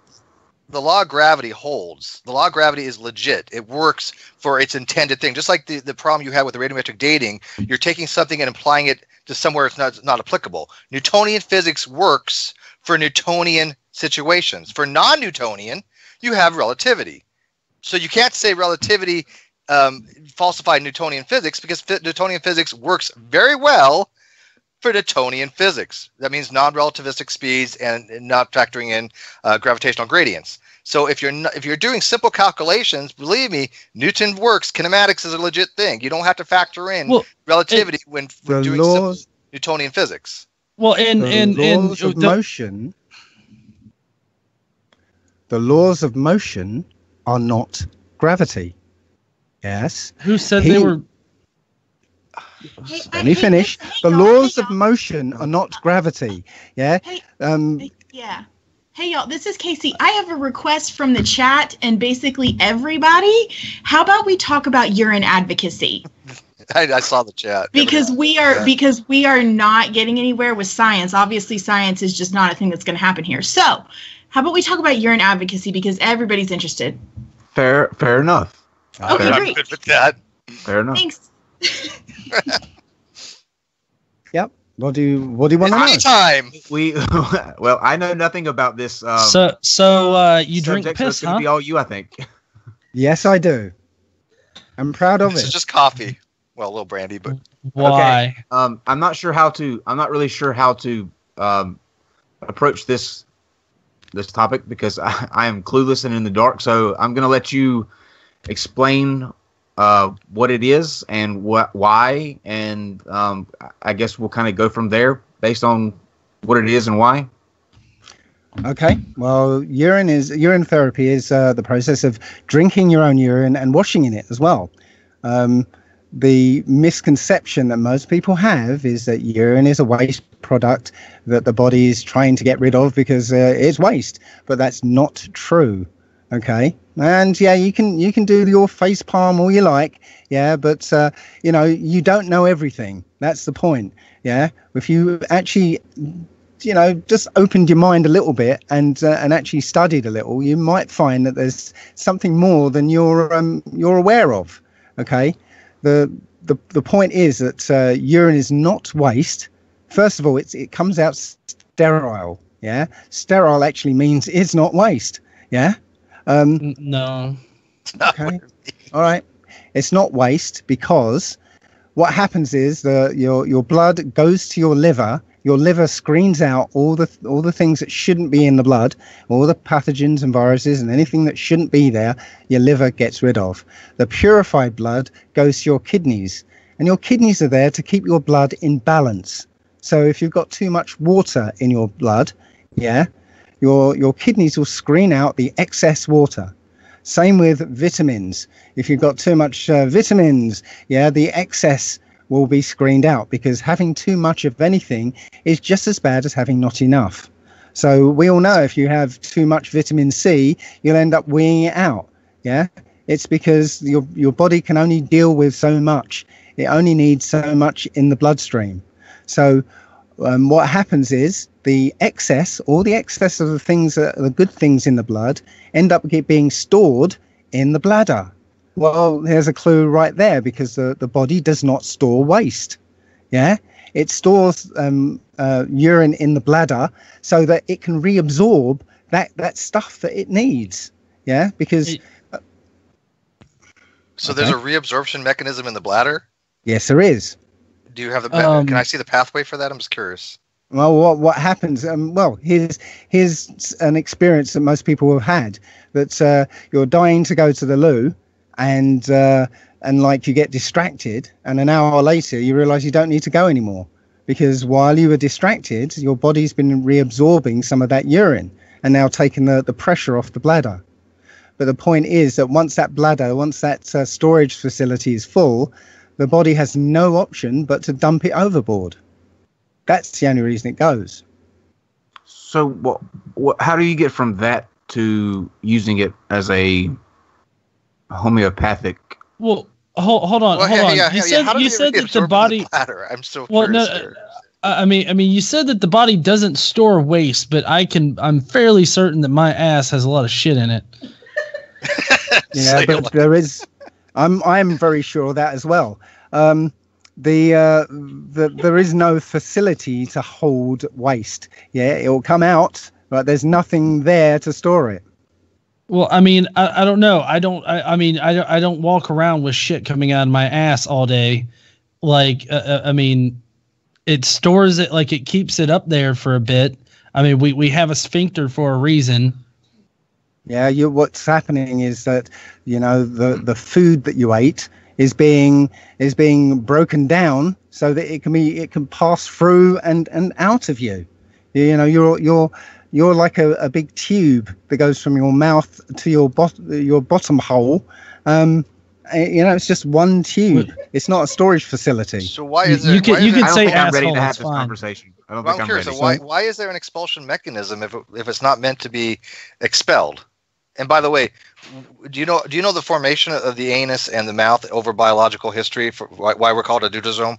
Why we have a single pathway that goes from the mouth to the anus? You can actually track it back biologically to different species all the way back billions of years. But there's a reasons why we have the ability to expel waste product. Because why do we have that ability if it's not waste? Okay, you're mixing up two entirely different processes. Yeah, as I said, urine is not waste. Right, the composition of urine is not waste. If you actually study what's in the urine, it's only the beneficial substances in the bloodstream. Yeah, the medical term for urine is plasma ultrafiltrate, ultra-filtered blood plasma. That's what it is. No, it is literally not that. Go and look it up.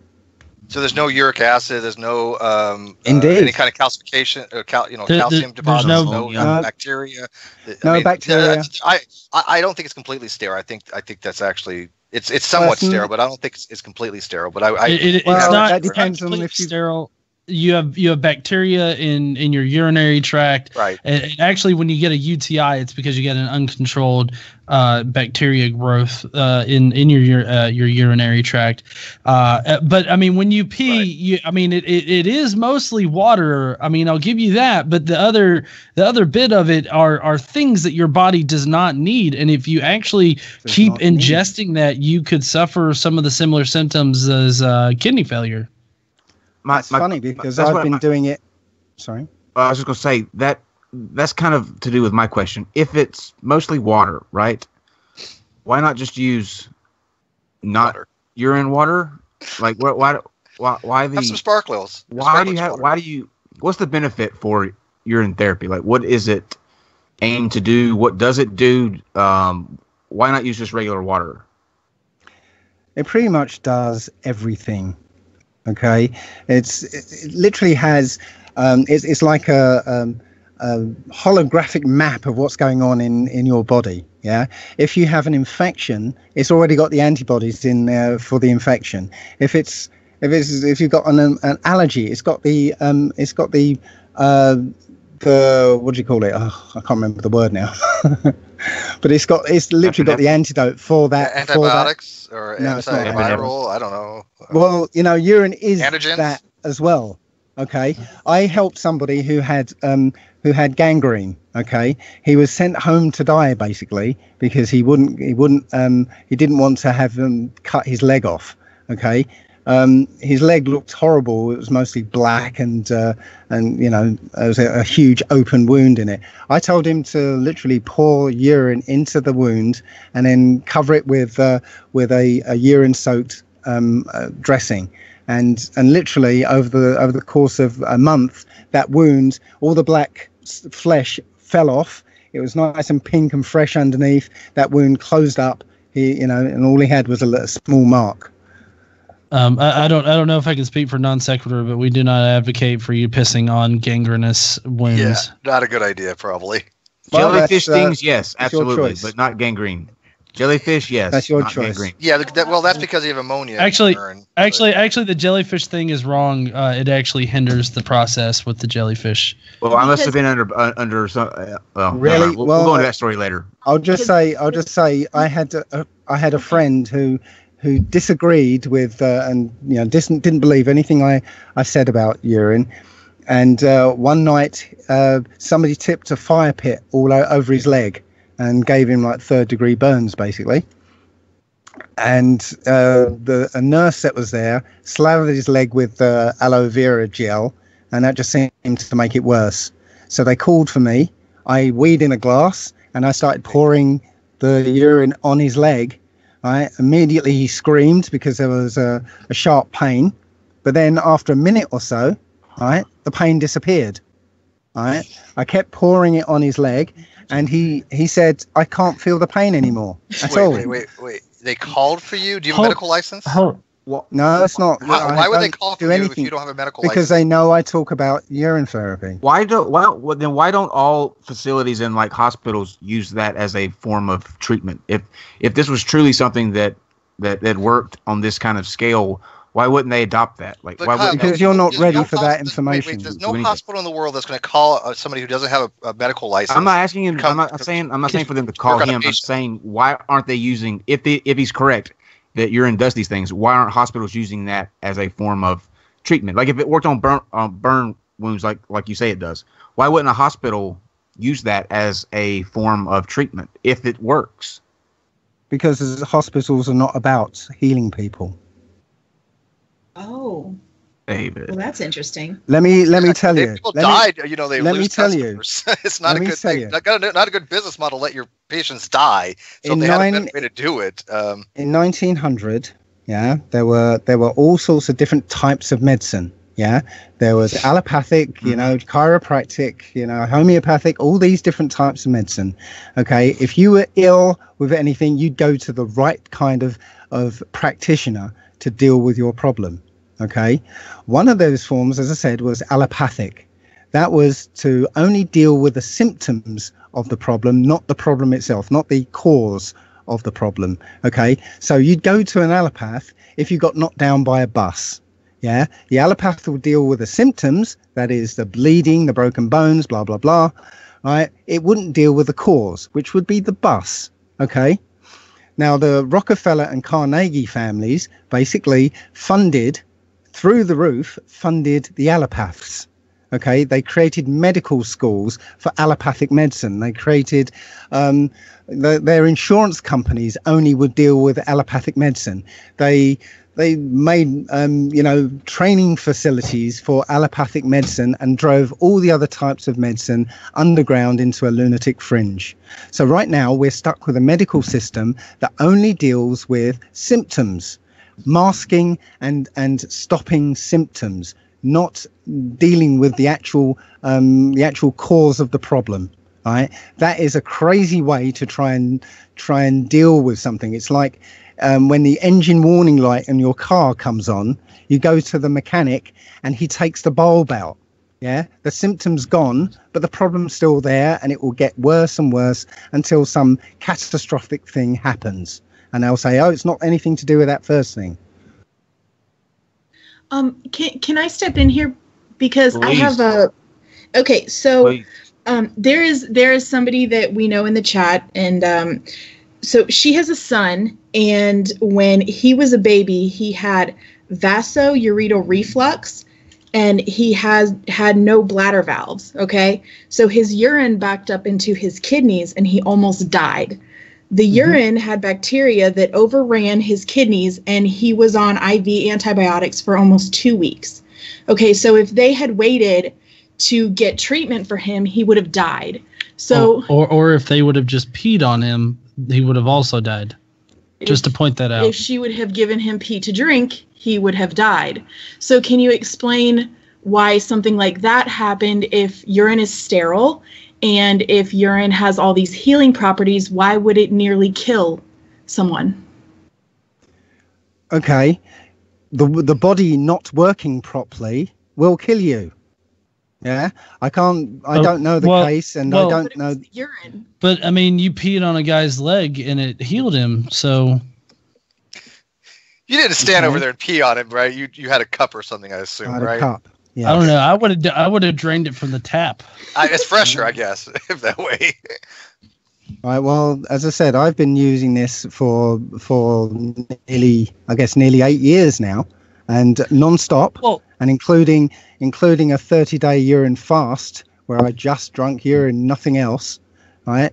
And I'm in the absolute best shape of my entire life. Yeah.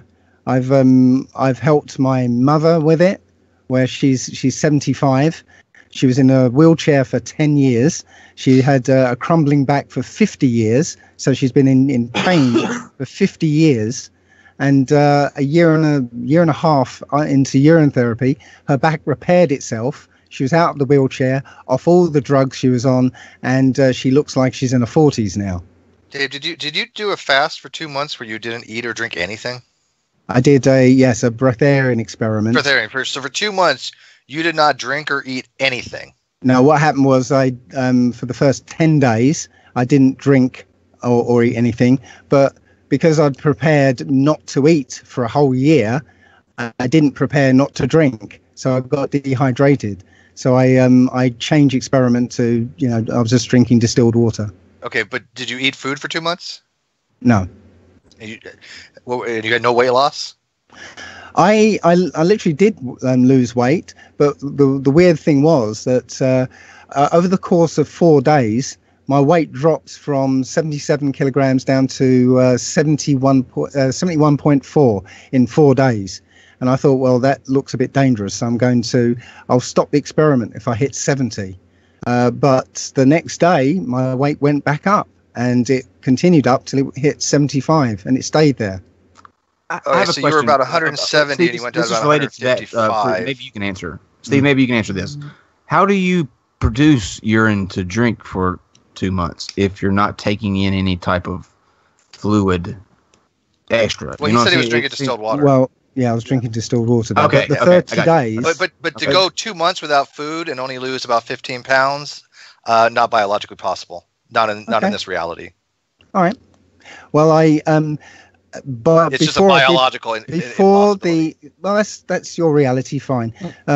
Before I did the breatharian experiment, I'd done a 30-day urine fast where I literally lost. I was nearly 300 pounds, 285 pounds when I started, and I lost most of that. I went in 7 belt notches in 30 days.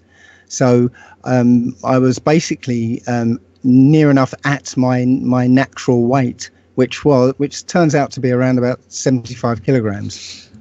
Okay, so 75. Okay. One second. You went from 75 to 71. Is that what you said, though? No, I went from 77 to 71.4. Okay, so that's about 15 pounds, give or take. Yeah, I guess. I don't know. It's 170 to 160, 155 or something like that. I have so many questions, John. Well, okay. So the point of Shannon's question earlier was that, her son's urine backed up into the kidneys, and there was a lot of bacteria and a lot of toxins in there. But I mean, if the urine can be reabsorbed into the body and only contains the good stuff, then why did that seriously affect him? It sounds like that. I don't know, because it sounds like that the body wasn't working properly. So who knows what was actually going on with the urine? Was it the purified blood getting there? I don't know. I don't know what the situation is.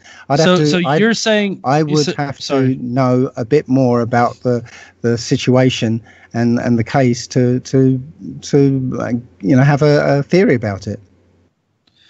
Okay, but I mean, you understand how. I mean, if what you say is true about the body reabsorbing pee and the pee only being good things from the bladder, are you saying that the pee was not the reason why her son was sick, and that it was instead something else that was wr't I mean, I feel like House MD here. Again, I don't know enough about the situation, so I can't intelligently talk about it. Well, I mean, it seems very convenient that at every turn, whenever we get to a position where you're challenged on something, it turns out I don't know enough about this. Well, I'm not going to lie to you. You know enough to say these people are wrong about what they're saying, but you don't know enough to explain your position. Again, I'm not going to lie to you. I'm going to tell you. If I know something, I'll tell you. If I don't know something, I'll tell you that as well. What can I say? Well, I mean, you could say that all of your explanations are anecdotal and don't actually have any kind of basis with evidence. Okay. Do you happen to know a flat earther like 900? Sorry. Do you happen to know a flat earther that is well versed in physics or science that maybe can advocate from a flat earther position using actual physics and science? Because we would love something like that. I've asked for years. If you could find me especially a PhD in math or physics or any kind of sciences that advocates for a flat earth position that can use math and physics and science, we would be thrilled to death. I will probably drink pee on camera if you can arrange that, probably. You haven't proved anything so far, sir. Yeah, I wasn't trying to prove anything. I'm asking you if you know somebody with those qualifications. No, I don't. But we don't either. That's the problem. If you did, then you wouldn't really have much of a leg to stand on either. Well, it'd be nice to have an actual flat earther that can use physics to try to promote their case, because as John points out. And I don't mean any disrespect. You seem like a really nice guy. You clearly don't have a background in science. You clearly have no background in physics. I've no background in theoretical physics. Okay, I have a background in applied. Okay, so you studied kinematics. You've studied atomic physics, or electricity? What kind of applied have you studied? I was an electronic engineer. I was a software engineer. Okay. where I wrote 3D graphics engines and 3D and 2D graphics engines, and Cool stuff. I also wrote Google Maps 4 years before Google did. Okay, so I'm trying to think how to phrase this. If you have a background in electronics, then you probably some have an understanding of physics. Did you not take kinematic courses? No, I didn't. Okay. Kinematic courses. Kinematics. Okay. Are you No, familiar I with the didn't. term? Okay. Are you familiar with the term kinematics? Kinematics just means motion, things relating to motion, ballistics, Right, things of but that nature. it also means, in 3D graphics terms, it means, human motion. But, well, there you go. Yeah. There's human kinematics, sure. Right. Well, the point is, right, you guys are really good at trying to find, contrived situations that I don't know, don't really prove any point, but trying to negate any point your opponent. No. I look at. All I'm asking for is somebody that can actually converse on a higher level dealing with physics and science. That's all. I mean, and I'm trying to say that can show us the math. Like, say, here's flat Earth, here's the math. We would love that. John would love that, I'm sure. Would you not, John? I mean, I would. I mean, because every single situation I've come across, it's people know enough to be like, oh, science is wrong, but yet they don't know enough to be able to explain their position. Right, but the point is that we've discussed a few things that don't really have any math or physics involved in it, right? And you basically ended up quiet and moved on to another subject, yeah. Well, the entire flat Earth debate had physics and everything all over it. I mean, it's like we peed on it with physics. Yeah, very funny. We didn't touch on the gyroscope, for instance. Do you know how a gyroscope works? Do you know the physics behind it? I mean, could you describe using physics how a gyroscope works? Right. Okay. Not in the terms of the jargon, but you tell me, what does rigidity in space mean? Rigidity in space, as far as like a Lorentz contraction, if you have something. No. I'm talking in terms of a gyroscope. What is rigidity in space? Fixed with respect to the plane of orientation. Right. So what is precession? Precession is due to the fact that it has angular momentum, that the axis is going to be slightly off from its initial point, so it's going to precess around a certain point. For like the Earth is yes, that's exactly what it is. Earth is tilted at a 23.5 degree angle. That axis that goes along that, the star that above it, called Polaris, precesses because the Earth has a slight wobble in its rotation, and it is going to have that star actually be in a different location thousands of years from now. That's called precession. Well, that just shows you haven't studied what a gyroscope does. Yeah, precession. How is that not right? John, is that it? I mean, it's pretty basic, but is that not incorrect, John? Or is that not correct? Precession? No, you were correct there, Steve. I mean, I don't know. Really? So that's what you're saying? It's basically just the law of conservation of angular momentum. Yeah. So, right, you're saying that it's a wobble. Well, actually, you're describing the symptom, not the actual cause, which is precession. Is when you with a gyroscope, if you apply a force to that gyroscope, no, the actual effect of that force will be seen 90 degrees away from it. That is precession. If a force is applied to a gyroscope, yeah, if the gyroscope is pointing this way, yeah, and I apply a force this way, yeah, the gyroscope will actually move that way. Yeah, that's precession. Right, you're describing something else. I don't know what the hell you just said, to be honest with you. I have a physicist that I look it up. Right, look it up. We have a physicist that I respect a lot. He's actually an electrical engineer, and he has a background in science excessively. And he just said I was correct, and I don't think he's even understanding what you're saying. So maybe you can try to word it in a way where where somebody who actually understands science and physics can understand what you're saying, because I don't. I'm not trying to. If you apply a force to a spinning gyroscope, the effect of that force will be seen 90 degrees away from the force. So you're saying it's orthogonal. I'm saying that when you apply a force here, it actually moves this way, 90 degrees away from the force. Yeah, use it whatever jargon you like. This is what I'm trying to tell you. That's what I'm saying. Yeah, I know, but in normal terms, in terms that everyone can understand, you apply a force here, the effect is seen there. Yeah, that's precession.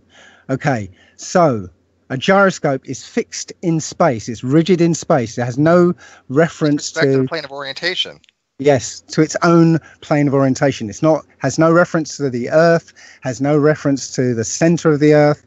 It has no reference to gravity. Okay. This is the definition of precession. Let me give it to you.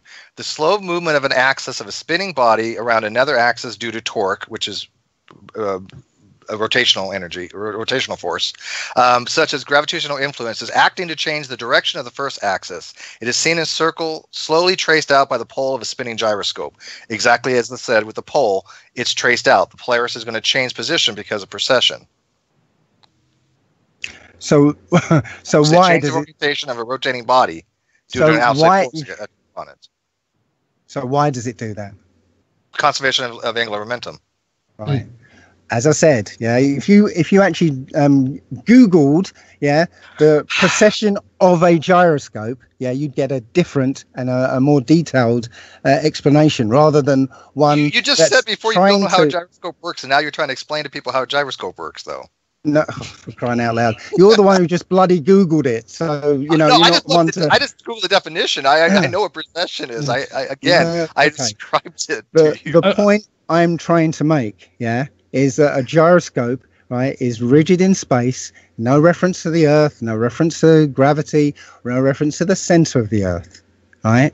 When a gyroscope is spun up on the artificial horizon on a plane, it is spun up before the plane takes off, so it gets a reference to the ground.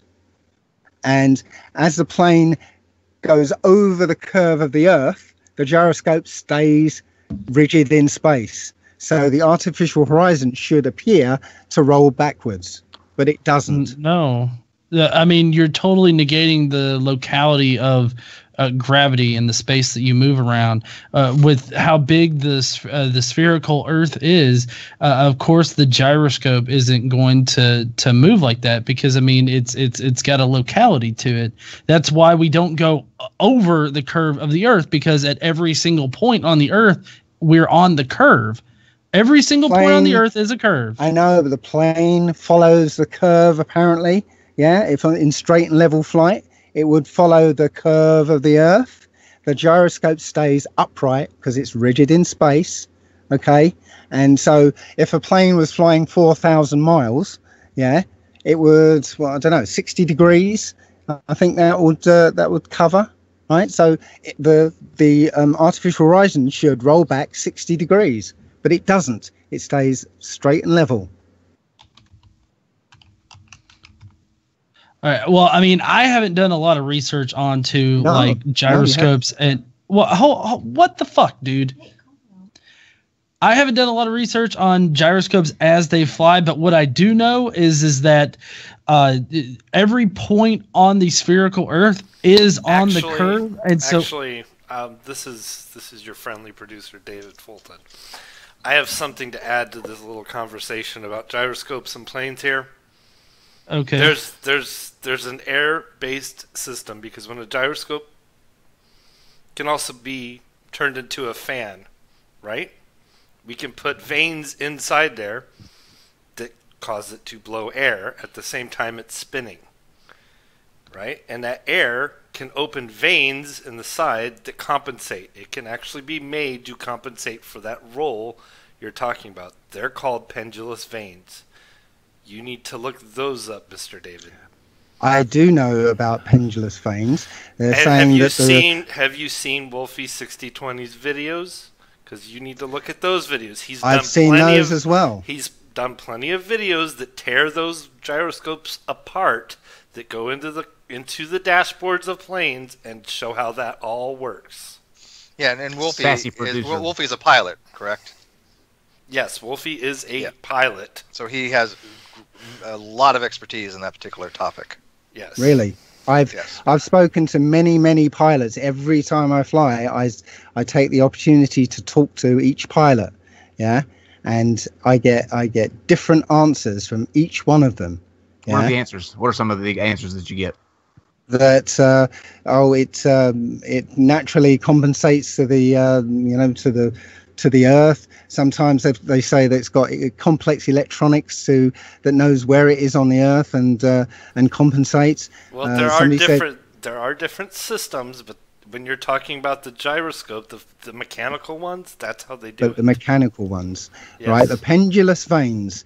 Yeah, they say that it's gravity that allows a vein, a pendulous vein. If the gyroscope is tipped over this way, then the vein opens and applies a force. Yeah. Well, then remember that a force applied here will act this way. Okay. Right, it's much like a rocket because the vein on the other side isn't opening, so it blows it back. Yeah. Okay. So then how does it work when the plane goes upside down? Because all the pendulous veins. Because the entire assembly rotates about the other axis. You also realize that it doesn't work. It doesn't work. It does. Right. Go look it up. It literally doesn't work. He literally shows you it does. So I don't know why you're arguing the point. And the artificial horizon has been, the mechanical one has been a fixture in planes since almost the time that planes began. Yeah. They didn't have all They worked all that out at that point in time. So, right, okay. I really, if you don't think it works, then you need to rewatch Wolfie's videos and think again. Well, let's ask him real quick. Do you agree that the Earth does have a precession? Do you agree that Polaris is a precession? If that's the case, how would a flat Earth model show that? Because we can show it on a round Earth. It works. How does it work on a flat Earth? I'm just kind of curious. Well, I don't understand this idea of precession, because we have massive monuments that are aligned to stars, and have not moved for thousands of years. No, that is incorrect. That is incorrect because right, okay. And it has no relevancy to precession. But right. And so you can the track Georgia Guidance Orion's Stones. belt was aligned to the pyramids back when they were built. It is not in that constellation now. Things have changed. The stars, the celestial sphere has changed over thousands of years. And that can be easily checked. You can line them up. Yeah. Now it was 10,500 BC, I think, when they lined up. And the pole star hasn't moved. Yeah, the pole star has moved. Okay. All right. Yeah. All right. So hypothetically, let's say hypothetically though, if the pole star has moved, for the sake of argument, how would a flat Earth model account for that? Well, I'm saying it hasn't moved.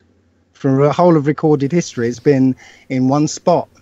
Okay, grant you that the pole star hasn't moved. What about the southern pole star? What about the southern? What about the southern celestial pole at all?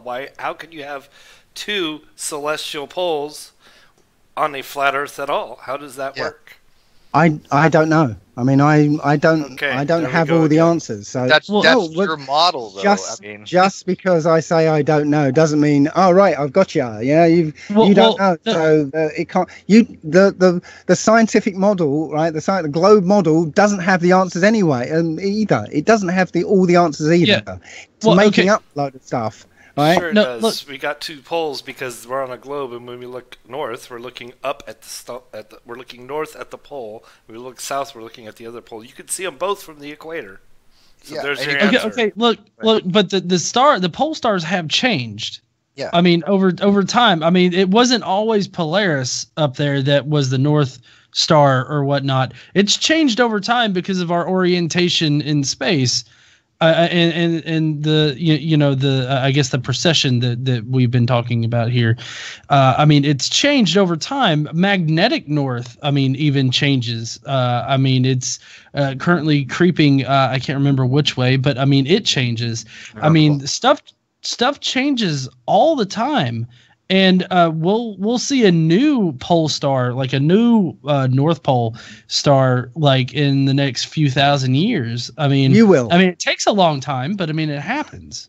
And you this- will. and You the say South hopefully. Pole, the I South plan to Pole, live forever. They call it Sigma Octantis, but Sigma Octantis is a little bit off the southern pole. But for the most part, they call it the southern pole star. But what Dave said, you kind of glossed over. You cannot see both of those stars in the hemisphere at the same time. Well, he just said you can. From the north. From the northern hemisphere or from the southern hemisphere. Now, from the equator is a little bit different, only because Sigma Octantis is off the actual polar pole. That's why, because it's not actually at the southern pole. That's the only reason. It's a few degrees off. But if it was actually on the actual South Pole, celestial South Pole, you would not be able to see it. So how is it that I can go out right now at night and I can tell you exactly where Polaris is? It's everything that's near it is circumpolar. It never dips below the horizon. I can point to it exactly where it's at every night. It doesn't change. I can never see Sigma Octantis. Why is that? Again, I don't know. If I lived in the so-called southern hemisphere, I'd probably have a better idea, but I've never been there. But you know enough to say that it's what we're saying is bullshit. Well, apparently you know enough to say that what I'm saying is bullshit. You don't know. Well, because we have science to Have you been there? Have you been there? I could use a model called Stellarium to show that what you're saying is wrong. Stellarium is based on a round Earth nice. model. Is that sort of makes predictions? yeah. Yes. But you know, have you been there? Sorry, I mean, I have been here using my program to show the flat Earth model doesn't work. You can show on a program called Stellarium that the round Earth model will make predictions. If I ask it, and I mean metaphorically ask it, what there's going to be a lunar eclipse at what specific date, what time, and what location, it can tell me. There's no flat Earth model that can make that kind of predictions. None. Can we not take observations now with how we know the universe operates and extrapolate like backwards, or extrapolate from a different location or anything like that? Like, or do you physically have to be somewhere to witness it in order to know that it's true or whatnot? Because like one of the big things in science is that we can infer things that have happened or that will happen or that will be in other places. Like, you know, we can infer, how are the environment on like Titan or on Mars without actually being there. And my question would be, were you there when God made people? Because if we're going to where people have to be there for it to happen, then that would fall flat. No pun intended. right. Well, I'm saying that you can mathematically construct this huge construct that has no basis in reality. But But it the predicts, maths right? works. But it can predict. You do The agree. maths It predicts, works. Well, yes. Okay. I could come up with a wait, banana one sec. theory. If it predicts and it explains, I'm a scientific instrumentalist. I don't care if it actually is reality or not. I'll tell you right now, it makes no difference to a scientific instrumentalist. Scientific realist would say the model has to be exactly the way the reality is. To me, I just care if it explains and predicts. So if it explains and predicts, you're literally just saying that the round Earth model does that. I could come up with a banana theory, based on the shape of a banana. Go for it. If I Ray spent Comfort 10 beat years, you. I'm sorry. Ray Comfort. I'm sorry. Ray Comfort beat you. Yeah, if you, I tell you what, you do software, and you said you program. If you could develop a software program that can make predictions for eclipses based upon a shape of the banana, go for it, and we'll check it out. Well, it's not beyond the realms of possibility because the shape of a banana is governed by the Fibonacci sequence and the golden ratio. So you can, using what would that even have to do? Let me interject real quick. David, we're going to give you the last word, but we're way over the 2 hour the 2 hour mark. I mean, it was a very quick 2 hours, but we do try to keep the shows 2 hours or less. So I'm gonna curve the conversation now, and we're going to give you the last word to kind of wrap up your thoughts, and tell everybody about your channel again, where they can find more information, your website, put all that out there so people can check you out, and then I have something that I want to say after you, and then we'll close out. But yeah, go ahead. Okay, well, this revival of the flat Earth comes out of questioning all these models that we're given as so-called fact. That's it.